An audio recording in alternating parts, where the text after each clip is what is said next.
Heartless, Forbidden, Book 1. Written by Suzana Thompson. Narrated by Paulina Schubert. Chapter 2. Cade's dark eyes had a reflective sheen that gave them a deceptive brightness and warmth. They appeared to draw the light. Like a black hole, I reminded myself. Those eyes seemed to regard us pleasantly as his father announced our presence to him. He was the picture of politeness while greeting us, but I was on my best behavior too. I had never seen his house, although I'd been out to eat with his dad and my mom. They had chosen a neutral place for me to meet Mom's boyfriend, so we had met up with him at a restaurant. Mom told me that they had done the same thing when she met Cade. She had a good impression of him, so I hadn't told her my opinion of Cade Stover. Robert had made a much better impression on me than his son had. Their house was what I had expected it to be like, and it intimidated me more than any person. The freaking foyer seemed to be as big as our entire apartment. I couldn't possibly live in a house like this. Simply standing in the entrance made me feel insignificant and overwhelmed. I couldn't imagine ever feeling at home here. The only house I'd ever lived in was my grandmother's small home where I'd slept in my dad's childhood bedroom. Cade and his father lived in a big mansion, with a massive chandelier hanging in the forefront a curved double staircase. They had all this space, but there was no cozy, homey feel here in this elegant setting. It was aesthetically pleasing, but devoid of any semblance of family life. Everything looked perfect and untouched. There were no shoes in view by the entrance like there were in our apartment. The floor was spotlessly clean, and looked like it could have been brand new and never walked upon. I hated to step on it and possibly mar its polished perfection. I had expected a stuffy, ornate dining room, but it was sleek and modern with a black table and chairs. The walls were white with black moldings near the ceiling, which were also white. The stark white added brightness to the room, and the black furniture was a sharp contrast. The long table could seat more people than were present, but it wasn't massive. I didn't feel quite so overwhelmed in this room, and I would have been able to relax a bit if Robert hadn't seated me beside Cade. There were two of us on each side of the table, with Robert choosing to sit beside my mom rather than at the head of the table. At least I could look only at them across the table if I didn't turn my head to see Cade. After Mom's bombshell last night, I had somehow managed to get myself under control and call Skylar.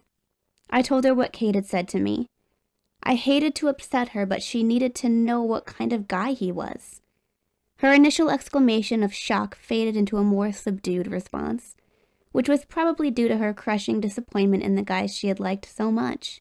I was proud of her the next day when I learned that she had confronted him. Then she told me how he had praised me for passing his test and being a friend she could trust. "Are you really buying this bullshit?" I questioned her in dismay. "He told me about you first," she explained. "I walked up to him to confront him, but he started telling me what he did before I said anything. He told me how he tested our friendship because he was suspicious of you because you didn't seem happy about him talking to me. He said he's had his girlfriend's friends trying to get him to cheat with them before, and he doesn't ever want to deal with that drama again." "That's bullshit," I insisted. "He's a cheater. You can't trust him." "That's the opposite of what he says about you," she told me warmly. "He said that I can trust you and that you're a real friend." I could see that she believed his story, probably because she wanted to believe it. He was a manipulative bastard, but he hadn't had to put much effort into lying to her since she preferred his lies to the truth. She didn't want to know that he wasn't the guy she thought he was. Her fantasy was finally becoming real. It hadn't escaped my notice that the wording of his explanation implied that she was his girlfriend. I would have to tell her about Lucas, but I couldn't do it at school. I also hadn't yet told her about Cade being my future stepbrother. I hadn't mentioned anything about my mom dating his dad because I hadn't thought that it was important. She had a boyfriend before him, and they had broken up. I had assumed that this relationship would end the same way. I hadn't expected it to have any effect on my life. But now I was stuck with Robert's asshole son until I could move out on my own. Mom had informed me that we would be moving into Robert's house after the wedding. It was everything she had been deprived of with my dad, and I couldn't ruin the happiness she deserved by complaining about the situation. I would have been completely thrilled for her if Robert was the only one in the picture. I liked him, and he seemed to be a wonderful boyfriend to my mom. The only problem was his son. But since seeing the size of his house, I was hopeful about being able to avoid Cade most of the time. I had no idea how he felt about this situation. He hadn't mentioned it to me today at school, but his dad must have told him about proposing to my mom. I had refused to sit at Cade's table during lunch. He had come over to my table while Skylar was pleading with me, and he had apologized to me for giving me the wrong impression. He had complimented me on being a true friend to Skylar and told me that he respected me. I had seethed the entire time he was spouting his bullshit. "Leave me alone," I had demanded. "But," Skylar began. "It's okay," he assured her. "She has a right to be pissed. She needs time to get over it. Let's give her some space." The other people at our table watched the drama between the three of us, but I ignored them while I scowled at Cade. He soothed Skylar's anxious protests about leaving me, and she ended up going to sit with him. "What happened?" one of the girls at my table asked me. "Nothing," I muttered as I stared down at my food. My terse answer put an end to the questioning, but I stayed in a foul mood the rest of the day. Skylar called me after school, and I brushed her off with the excuse that I had to get some homework done before I went out to dinner with my mom and her boyfriend. "He proposed to her," I confided. She exclaimed in delight, "That's wonderful, Lexi. I'm so happy for her." "I am too," I told her. "He's a great guy." That part was true, but I wasn't ready to reveal the rest of it. "I'm sorry I can't talk more, but I really have to get started on this homework." She didn't question why I already had so much homework during the first week of school. "I understand, but, are we okay?"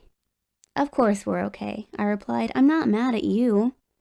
"Oh," she responded. "Okay, tell your mom I said congratulations." "Okay," I agreed and got off the phone.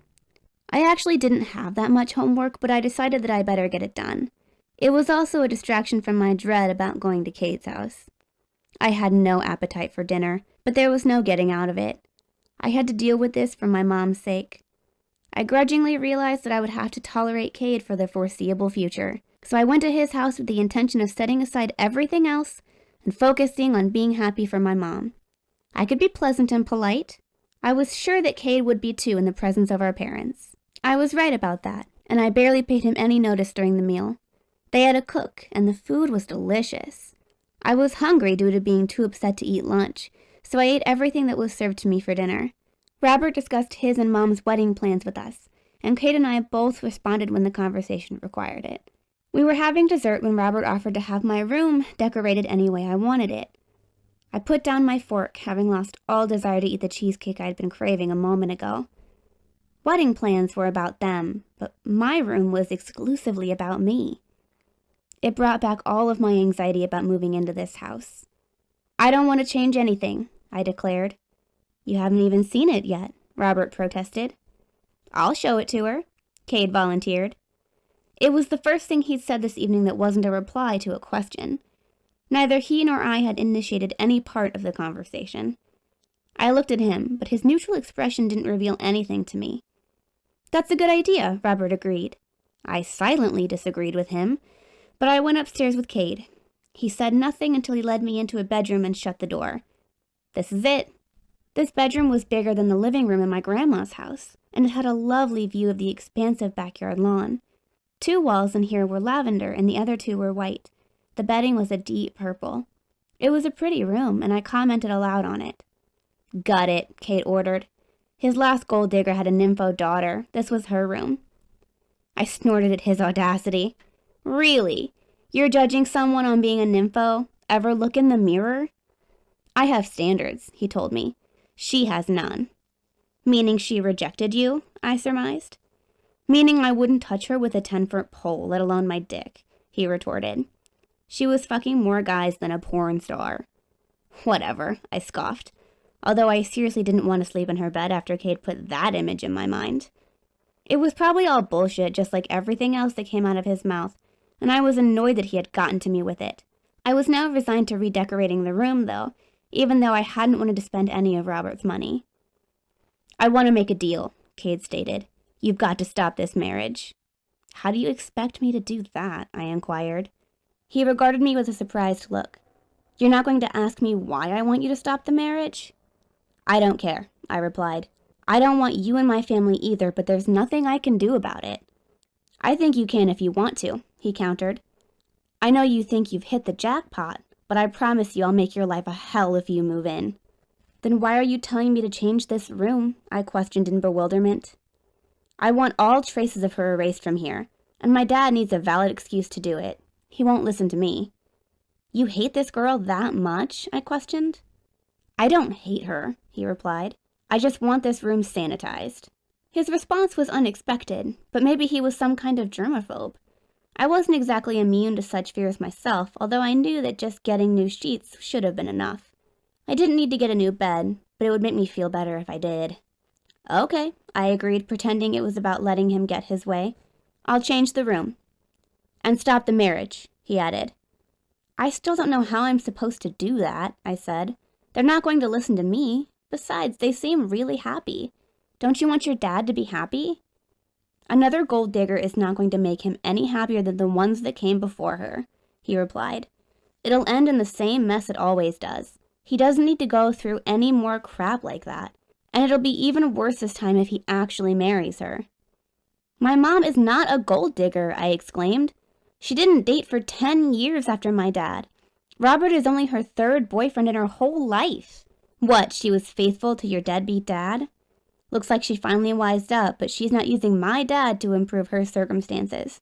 I was trying to tamp down on my anger by counseling myself that he obviously didn't know anything about my dad. But hearing anyone say anything against him made me furious. He wasn't a deadbeat, I informed him angrily. He died before I was born, so shut your stupid mouth about him and my mom. She's not a gold digger either. You don't know anything about her. He appeared to be considering my words before he spoke. I don't know anything about her, huh? Well, Lexi, I've done the math. I know she had you when she was your age. At least your dad couldn't knock her up again. I saved the taxpayers some welfare money. I was left speechless by his insensitivity. His cold rumination on how my dad's death benefited society was almost inhuman. I'd never met anyone so heartless in my life. You know, he remarked as I stood there trembling with rage, you don't look anything like your mother. Skylar looks more like she could be her daughter. I didn't even know my dad was talking about you, because he called you Alexandra when he told me about his girlfriend's daughter. I didn't care who you were either, to tell the truth. It's not like you or your mother matter. I wanted to claw his eyes out, but my anger took on a hard edge instead. I guess we do matter, I taunted, or you wouldn't be so desperate to get rid of us. But you know what? My eyes swept over the luxurious bedroom, which I hadn't even wanted before he infuriated me. We're here to stay. His eyes narrowed at me. Don't fuck with me, he warned. I won't, I agreed, because you don't matter. I turned my back to him and moved to open the door. I managed to find my own way back to the dining room, where I caught my mom and Robert kissing. Mom blushed, and Robert awkwardly cleared his throat. Do you like the room? He asked me. You can choose another one if you prefer. I love it, I told him, but I would like to redecorate it if that's okay. Of course, he said, looking relieved by my response. I told you that you should. We'll hire a decorator, and you can decide what you'd like. Thank you, I replied. We want you to be happy here, he stated. Anything you need, just let us know. He absently took hold of my mom's hand as he spoke, but they both had their attention on me. I liked how he was referring to my mom and himself when he said we and us. It showed that he already thought of them as together, even without being married yet. I smiled at them. Thanks. Where's Cade? Mom asked. I shrugged. I don't know. I guess he got bored with talking about decorating. Robert looked displeased. I'm sorry about that, Alexandra. He forgets his manners sometimes. It's okay, I assured him, although it went way beyond a lack of manners with Cade. He's going to be her brother, Mom said, so he doesn't have to hold the formality. He should be free to be himself around her. You don't know what you're saying, Robert joked. Nobody should have to be subjected to Cade being himself. He didn't know how right he was about that. What I had seen of Cade's true nature was enough to convince me that I didn't want to see more. I also knew that despite our parents getting married, Cade would never be my brother.